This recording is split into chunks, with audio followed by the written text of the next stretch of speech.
up here. Move this up here. There we go. Anyways, this is 10 Weird Gaming Stories of October, and I love watching these because they just have the funniest stuff. I've been watching Game Ranks forever. Every month, the wide world of gaming gets weirder, and every month, Game Ranks catalogs the weirdness. Hi, folks, it's Falcon, and today on Game Ranks, the Weird Gaming Stories of October 2024. Starting off at number 10. The former president and CEO of Sony Interactive Entertainment America and current strategic advisor at Tencent Games says that publishers really need to stop chasing Fortnite because it's causing a collapse in creativity amongst developers. Because the publishers are ultimately asking, and I don't know if this sounds like something maybe I've said or maybe my colleagues here at GameRanks have said, and not once but many times, but as publishers are enforcing on developers the question, what's your monetization scheme? No, that's not just because of Fortnite though. That's the entire gaming industry, and it would have moved to this regardless. Like, they can't just be like, oh, stop doing it. They're just mad because Fortnite's still getting money for like crossovers and shit, and it's like almost a 10-year-old game, and their games die in a year, so they're just mad and trying to point the blame at somebody, so they just point it at Fortnite because it's a mega game. Well, you can't just point it at Fortnite. They're not the first. I don't even think they were the first ones to do a battle pass. I think they're just the biggest ones to do it. This has been happening like forever, man. Like, this is just maybe I think they were the first to do a battle pass. But irregardless, I mean, people started doing it fucking instantly. Like, it's not just Fortnite's fault. They're just mad because Fortnite's still making a ton of money and they're not. Because that's what matters to them. Doesn't matter if the game is good. Doesn't matter if people will like it. All that matters is that they can figure out a way to get people to put money into it. The particular former Sony CEO is Sean Layden. And I want to go ahead and say this. He's right. And I appreciate him coming forward and saying this thing. But hindsight is 20/20, isn't it? It's pretty easy to say but Fortnite isn't causing it. It's not Fortnite's fault that everybody's doing it. Everybody's doing it because it generates money. This is not distinctly Fortnite's fault.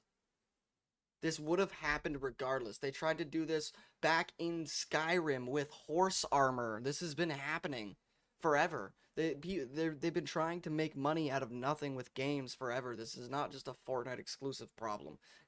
Like, it is causing a collapse in creativity, but it's not just Fortnite's fault. So he's kind of right, but he's not right entirely. Problem in the industry when you're no longer the CEO of one of the main players in that industry. Now, granted, he does work for Tencent now, which means he is definitely still part of that machine. But he and yeah, you're what?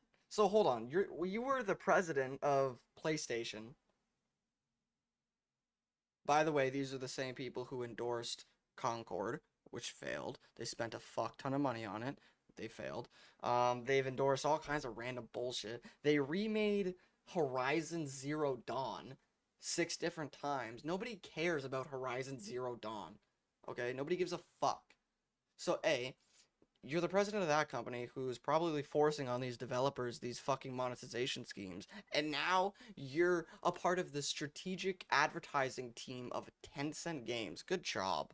Works as a consultant. There's a problem. Essentially. You're trying to be some I would guess white that's knight. not as important. The fuck is this being shit? the CEO of Sony Computer Entertainment America. He's probably just a cog in the machine over there and saying stuff like this. He's probably also complaining about a boss at Tencent, to be frank. Tencent owns 40% of Epic, which owns Fortnite. Isn't it interesting he used Fortnite as the example? Huh. Now, his Sony affiliation Why is he, like, attacking his own cause game? people to talk more about Sony than about Tencent. But to me, this seems like a gentle rub against his current employer. Stop chasing Fortnite. Like, yeah, he's telling other people, like, we have Fortnite, and you're not going to out Fortnite. It's just not going to happen. But if you actually think about him saying that as a person who works for them, he might also be saying, like, maybe internally we need to come up with some new ideas that are more creative.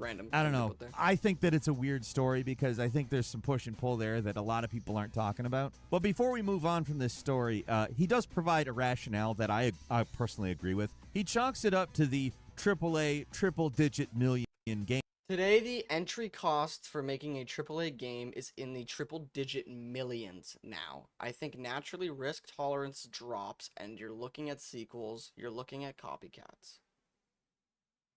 Yeah, exactly. People have been saying this for years because it's like it's gradual inflation and like I forget the correct term right now or like the exact term for it right now, but the more expensive you make something and the more money it generates, the more money you want to make from it the next time. So you spend $10 million and you get 20 million. Well, now you want to spend 100 million and you want to get 200 million. So that's how it works. And these keep going up and up and up and up and up. And obviously that's just a dramatization of it. But that's how it happens. These keep going up and up and up and up. And yeah, eventually it's going to get to this point where it's in the triple digit millions. AAA games just fucking plummet to the floor because they're making sequels and they're making copycats, which again has already been happening. So, and again, triple digit millions. Yeah, you wasted $400 million on Concord. Good job. Game budgets, not counting marketing, and those are huge investments, and it makes sense that the business guys are thinking about dollar signs. The implication being the AA market has been neglected by the big publishers. You can make better games, and a lot of the time, better profit margins, if not better profits in total, with a game that costs less to make and is more creative, and people like it, and people are getting something that they feel is at least unique on some level. Weird, right? One of these guys actually thinking. At number 9, one of the It's also weird because, I mean, he's making AAA games. It's not even like he's making AA games. So why are you, like...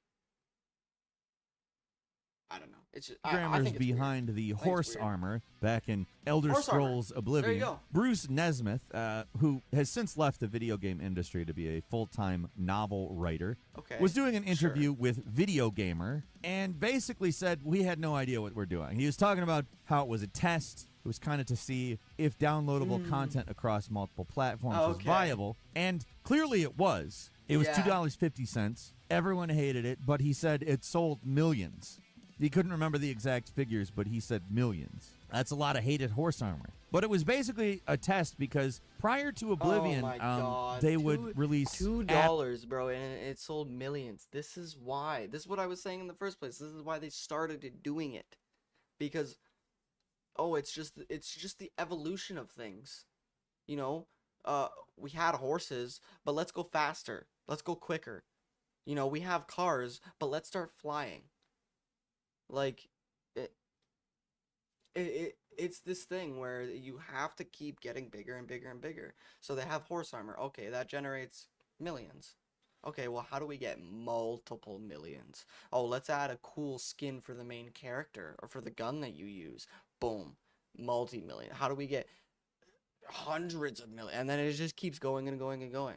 Like, yeah, add-ons and things on discs. Eventually. It was basically a test bed for doing paid content via download. And they were not expecting a backlash at all because in their minds it wasn't really something that was going to sell or mattered. It did sell a lot, but they were thinking more along the lines of would it work so that later on when we make an add-on, instead of sending it out on discs, we send it out over internet. It's interesting to think. Nesmith said nobody had done that before for the platforms. We literally pioneered that. And so Bethesda didn't know what the hell it was doing at the time. We didn't know. He also said only in hindsight could we have seen that it's not what people wanted, and we basically thumbed our nose at them without realizing it. So part of the horse armor story is that you're going to make mistakes when you're the first one in the water with something like that. Definitely true, sir. Yeah, number 8, true. Japan's PC gaming market has about tripled in the last 4 years, seeing a 187% surge in market activity. Went from a $560 million US market in 2019 to a $1.6 billion market in 2023. Now, this is kind of crazy because obviously Japan is the console capital of the world. Nintendo's there, and while obviously the PS5, and particularly the Nintendo Switch, are doing just fine there, a large number of younger people are moving to PCs for a couple of reasons. Firstly, of course, is Steam. But secondly, interestingly enough, is Microsoft's PC Game Pass. You know, we've talked about Game Pass having some difficulty catching on in the United States, but in Japan, from 2019 to 2023, it has quadrupled. I don't think I need to explain the Steam aspect of why that has helped PC gaming in Japan. It's helped PC gaming everywhere. But another big aspect of it is much more affordable gaming hardware for the PC as well as a lot still, of though, that's a console lot. games not being console exclusive, and most of them having crossplay. And I think all of these are fantastic developments. They're things that, in my opinion, stifle the entire gaming scene as a whole to not have. I like crossplay. I like non-console exclusivity. I play games on PC. I have actually done the same thing that the Japanese folks that this is referring to have done. I grew up a console gamer. I mean, I wasn't exclusively a console gamer, but if you had asked me if I wanted to play Lemmings on the PC or Mario World, well, obvious answer. But I think it's pretty great. It's pretty great to see PC gaming get bigger there. And I think a lot of it for me, it's a little bit different because I always wanted a PC to play like modded Minecraft when I was younger, or actually, weirdly enough, I actually really wanted to play World of Warcraft because my brother played it and I thought it was really fucking cool. So I really wanted to play World of Warcraft when I was younger, and I didn't have a computer and I could never play it. And then he ended up letting me play it once, and I played it for maybe 20 minutes to 30 minutes, which is a really long time. If you play World of Warcraft and you let your 7-year-old brother sit on your lap and play a game for 30 minutes that you wanted to grind out fucking Blackwing Lair, BWL. You want to grind out BWL, or you want to grind out Molten Core, or you want to grind out fucking Nax 40, and you let your little brother play on a new character as a gnome.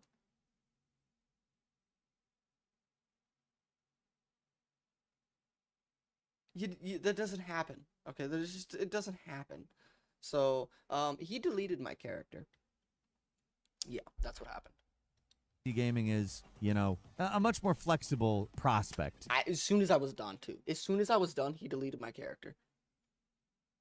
You know, it's Just nice saying. to see it thrive. And also, honestly, after the many years of PC gaming being kind of neglected, and it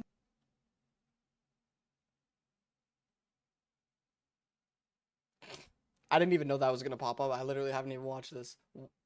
This is what I wanted to play, man. I wanted to play World of Warcraft and run around in this world, and it looked so fucking cool to me. It was, like, for a very long time. So it's cool, a little man. weird to see it succeed anywhere, but not super weird. Played I the mean, it's shit out of it obviously, now. it's succeeding for reasons that are pretty logical. And number 7, 343 Industries has changed their name to Halo Studios, and, well, they want you to think really? that it's a completely new thing. To some extent, it definitely is. They've moved from the Slipspace engine to Unreal, Slipspace being 343's proprietary engine that required a lot of staff to maintain on its own, like to develop the engine and make it bigger and better and make it easier for the Halo devs.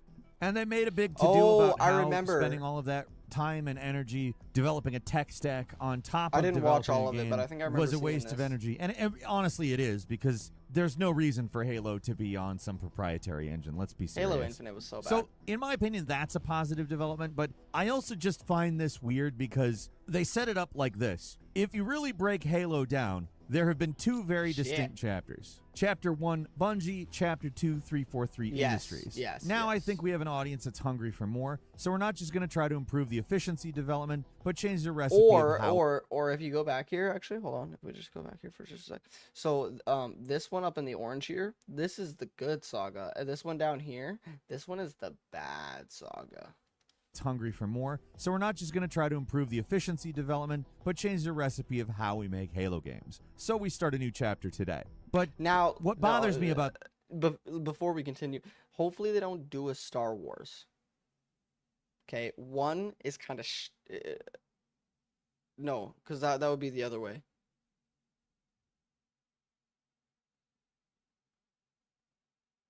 Never mind. I don't know why my brain thought of that, because that's not how that happened. They were one. Okay, yeah. Never mind. If you're breaking down it by developer, Bungie and 343 Industries, changing the name of 343 Industries is not a new chapter. I get they are trying to symbolically say we're going to take a completely different approach, but I'm always going to be skeptical of something like changing your name just because it's not really changing anything. We won't know if there's a real result to this until the next Halo game. Right. So here's the thing. Changing your name works very, very, very well. As long as once you change your name, It's actually good. So, and I'll give an example of this because this is kind of a very unknown thing. A lot of people actually don't really recognize this. IBM Technologies, the old ass, big gray PCs, the fucking like the old computers, that company, IBM, is still a company. It's still around to this day. Still makes computers, and I mean, may have bought one. You may have one in your home, or you may know somebody with one, or you may have used one at school. IBM Computers is Dell. Dell is literally IBM. They literally just changed their name and then changed the type of computers that they sell and made them marketed towards the average person or uh, sleek office spaces. And now they're Dell, and nobody recognizes them as IBM Technologies because they changed their name and they changed their look, and they did it good because the product that they ended up making is good. Now, Halo can do the very same thing, but they need to do this good. They need to do it good, okay? And if they don't, they're done. They're pretty much already done with Halo Infinite. This is like the last hurrah of Halo here. I'm not saying it can't, and I'm not even saying that I'm skeptical it will. I'm saying making a big to-do about changing the name of 343 Industries without a new game to preview triggers that in the back of my head. So that's why it's weird to me. I don't mean to be poo-pooing on anybody. I really hope they do, because obviously I would like the best possible Halo games in the future. So, you know, we'll see. I just had to say why it seems weird to me, because obviously this is a list about that. At number 6, and you're going to have to stay with me because I think this is weird in a way that it really isn't characterized as. TechSpot did an article with the headline, Nintendo, famed for hating emulation, likely using Windows PCs to emulate SNES games at its museum. Yeah. So I think it's probably not too difficult to figure out the problem with this. Nintendo doesn't hate emulation. Nintendo uses emulators to play all. It's kind of a stupid argument. I saw that and I was just like, it's so stupid. Like, I didn't even put it in my brain at all because it was such a stupid argument that people were getting mad about. Like, Nintendo's against emulation, but they use it. Yeah, they're emulating their own fucking games. Duh. You can't emulate them. They don't want you to emulate them, but they can. Like, obviously. All of the games that you get in their game libraries when you subscribe to their old game console game things. Yeah, exactly. Like if you're playing SNES or NES or N64 or whatever on the Nintendo Switch, it's an emulator. Yeah. Now the subheader immediately says Nintendo only hates third-party emulators, it seems. But I think it's kind of weird that the headline is basically acting like Nintendo just completely hates emulation. Yeah, they're trying to get clicks. Maybe using Windows PCs is a little weird. Then again, for the most. Jesus. There are some people who genuinely were like, getting mad and like, oh, well, like, they use it, all the, like, you guys are just dumb.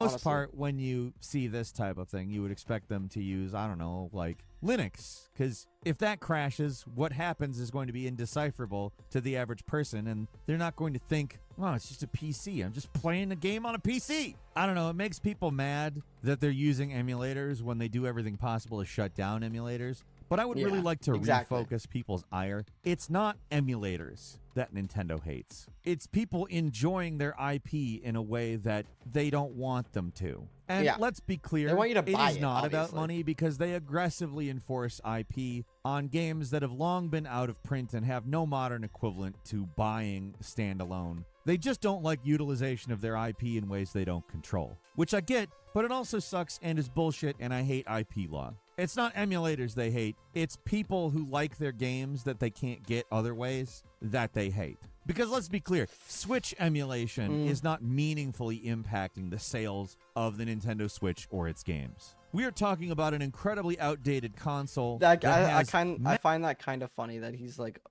saying that title was overgeneralizing the outrage, but he just kind of overgeneralized the outrage. Like, listen to that again. Switch emulate, and I hate IP law. It's not emulators they hate. It's people who like their games that they can't get other ways. I mean, I get what you're saying. you're making kind of a funny haha and whatever, but like that was literally a sentence after you saying that, or not a sentence, but a little while after you saying that, you say that. They're obviously not like trying to target people or mad at people who can't enjoy their game elsewhere. They're mad at people or going after people who emulate their property illegally. Regardless, they want everybody to enjoy their games, I'm sure, but they want them to do it legally and not steal money from the company. If every single person emulated because it was the easiest thing to do, they would never make money. So obviously they have to go after it. Like, duh. So you can't say they're overgeneralizing it in the title, but you literally just overgeneralized it. Anyways, let's be clear. Switch emulation is not meaningfully impacting the sales of the Nintendo Switch or its games. We are talking about an incredibly outdated console that has massive hits, like the two Legend of Zelda games, which both sold insane numbers. This is a thing that makes me mad, but not for the reason that they're trying to paint it as.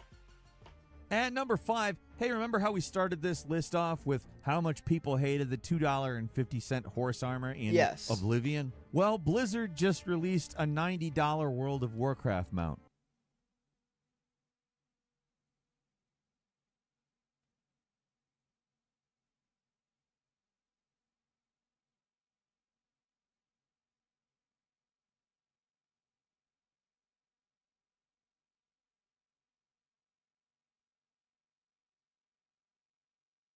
They did it.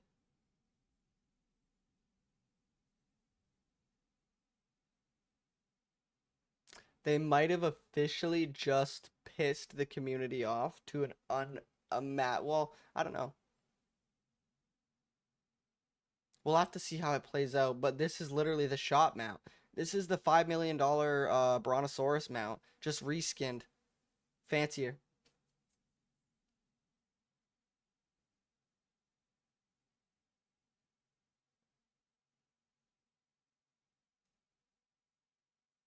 You couldn't have just added a little bit of orange in here and like put a little pumpkin on a spike or something and threw it into I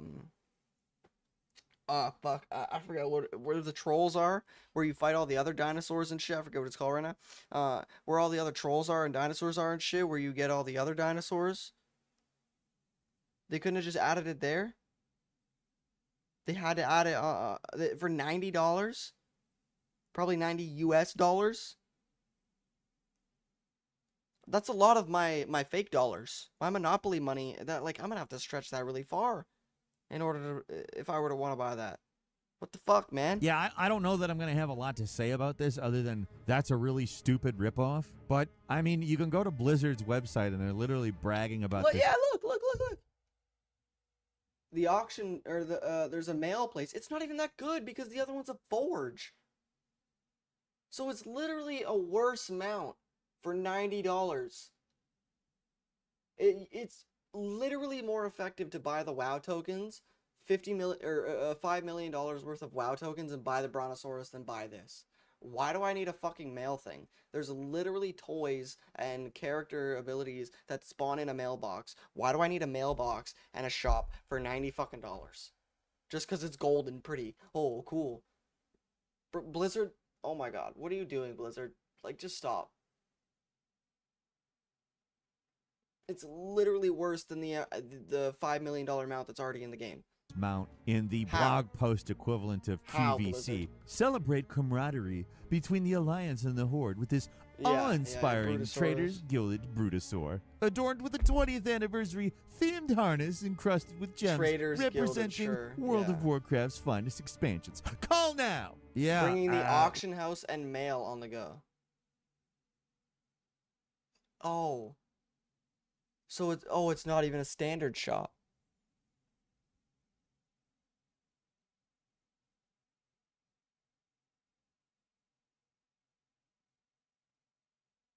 This is for like a specific set of people inside of World of Warcraft.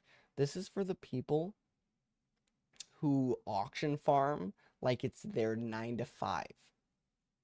They like hyper analyze and they're like, oh my god, okay, so this is the easiest to craft, and I could maybe buy all the resources for like 9 gold, and then if I craft them, then I only spend like 11 gold crafting it, and then so I could sell it on the auction house for 19 gold. But if I can't sell too many, because then the price will crash, so I need to keep it around 19, and I need to find the other people who are on the auction house who are also selling it, and I need to contact them and say, hey, look, maybe I could just sell it, or maybe we could all just sell it at 19, try to keep it at 19. You know what I'm saying? And like maybe we could just control the prices.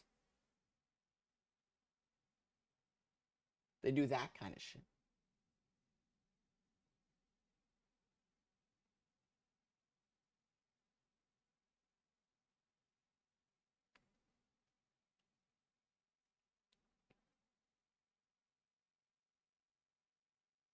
Okay, sure. What's weird is that it's Okay. apparently selling pretty well. People complain about entire games. Well, because they can make so much money. This is literally for one set of people.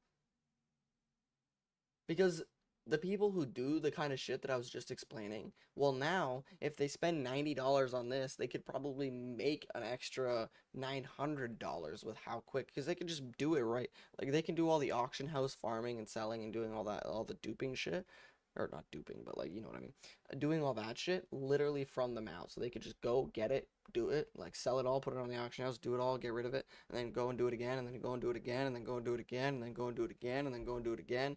And then like they don't have to run back to town. They could just do it right on the spot. Or fly back or teleport back, whatever. You know what I mean? But like, yeah. Costing $90, but Blizzard was just like, hold my beer. Ugh.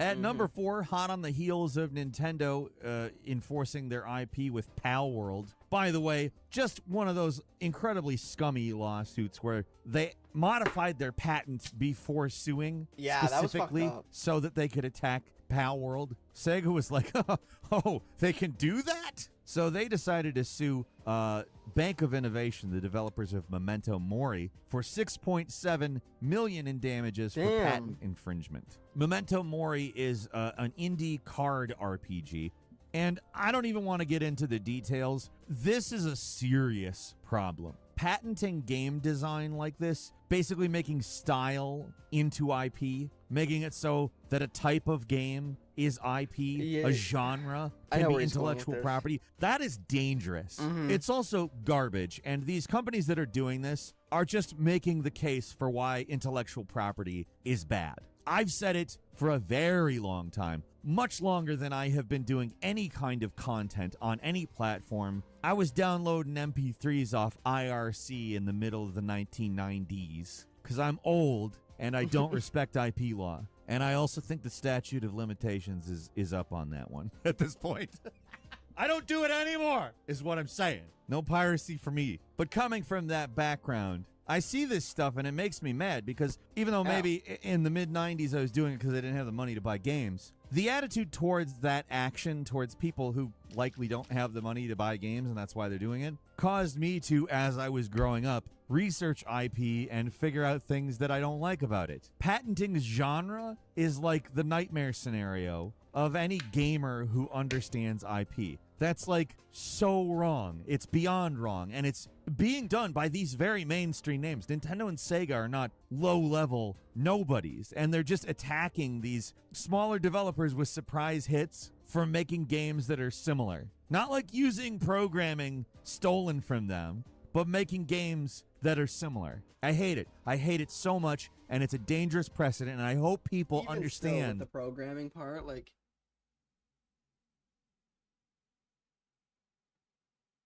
that still becomes a very slippery slope.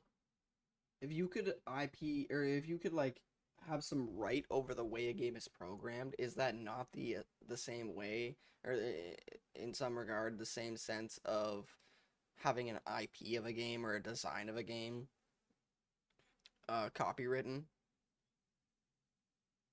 Because if you have a Call of Duty game and it play like the bullets are coded a certain way and programmed a certain way, well, PUBG or all these other games that have, say, bullet drop, if they're too close to that, they can't have bullet drop, or they can't have this, or they can't have that. And then eventually you get to a point where there's too many games and the programming becomes too similar, and now you just can't make games anymore unless you work for these companies. So again, it's kind of a slippery slope. Like, they have to be so careful with this shit, man, because it's gonna get really, really dangerous, really, really quick if they get away with this shit for too long. I could see it. How bad this could be long term. You're talking about stifling smaller developers with a potentially better take on a mechanic. Like, there's a lot that Pal World does right. There's a reason why people like it so much, and it's not like it meaningfully destroyed Nintendo or anything. Like, people are going to buy the next Pokemon game. Oh, yeah. Period. They destroyed. And number 3, being ahead seems... They absolutely obliterated the sales numbers for Zelda. ...to make you a jerk. We've talked about Nintendo plenty with their IP hoarding, but back when Xbox was the big thing, they went ahead and did Xbox One. And now PlayStation is getting its turn. They seem to be trying to find ways just to piss people off this way and that. I can say one word, Concord, and no more, but I got a new one for you. So you know PlayStation Star is the points reward system you get for purchases on the PlayStation Network store? No. I mean, it's fairly standard play at this time. Nintendo has a version of that. I believe Xbox does, although I use Game Pass with Xbox stuff generally. Will no longer give you points for money you spend on subscriptions, like PlayStation Plus or EA Play. You don't get those points now. Now, the reason this matters is you could use points in order to get credit on the PlayStation Network store, which means stuff would cost you less if you were a loyal customer. This also meant that the recurring subscription money that you spent was part of that. It's not anymore. And that sucks because, I mean, if there's anything you would want to reward the loyalty of, it is subscriptions. But, you know, whatever. What will Sony do next? That would be a really good So at number 2, Sony has delisted Horizon Zero Dawn on PC because they have the remaster up. And I get that. It's fine. I don't think this would really be a news story if not for the next aspect. They forced the PSN thing by doing this because the remaster requires you to be logged in on PSN. Now, people got mad at this with Helldivers 2, which obviously Helldivers 2 is incredibly well-liked, and to have it review bombed over this specific thing was a big detriment, and Sony backed down. But they haven't with God of War Ragnarok, and that really means these games are just unavailable to buy in over 100 countries that don't have PSN in them. I mean, these are just straightforwardly single-player games that do not need PSN for any reason other than they want people to be signed up for PSN. You know how I ended the last point with what will Sony do next? Here you go. They really just seem to want people to hate them. I don't understand it. Like I said, it seems like once you get ahead, once you're the main console, you just decide that you don't want to be anymore and start doing stupid crap. I realize this isn't on a console, it's on the PC, but it involves consoles because of the PSN thing, which is primarily a PlayStation console thing. I don't know, it's stupid. It's very stupid. At number 1, Josh Sawyer, the head developer of Fallout New Vegas, still with Obsidian Entertainment, and therefore an employee of Microsoft, which also owns Bethesda, and therefore every once in a while the discussion comes up, another Fallout from Obsidian, please? Anyway, Josh Sawyer said he would definitely be open to it. However, he would have to be allowed creative freedom because, and I'll quote him, who wants to work on something where the one thing they want to explore is not possible to explore? I.e., if he had an idea and Microsoft maybe saw it as contradictory to whatever profit thing that a publisher might foist on him, you know, like we discussed earlier in the list. Yeah, basically, unless they guaranteed him that wouldn't happen, he doesn't want anything to do with it. But if they did, he does. And that's good because that's really a lot of the equation, honestly. If he didn't want to do one, there's no chance of it ever happening. But if he does, and, well, Microsoft isn't stupid and doesn't foist some stupid requirements on him, there's a very decent chance we could get an Obsidian Fallout. It's not really up to Bethesda, it's up to Microsoft. And if Microsoft wants one, they can make it happen. But the question is, will they be cool? Well, they're not in first place right now with all the consoles, so maybe they will. Seems like being in first makes you stop being cool immediately. It's weird. It's all weird. Everything's weird here. That's the whole point of a Weird Stories list, though, is it not? What do you think? Leave us a comment. Let us know. Yeah, I love these videos. Click like. If you're not subscribed, I always watch them. them. I always pop on brand new their videos channel. every I day love of the week. Gamer Ranks. Best way to see them first is, of course, I always pop in, see what they always release these weird stories of the month. I always watch them just to see what's going on.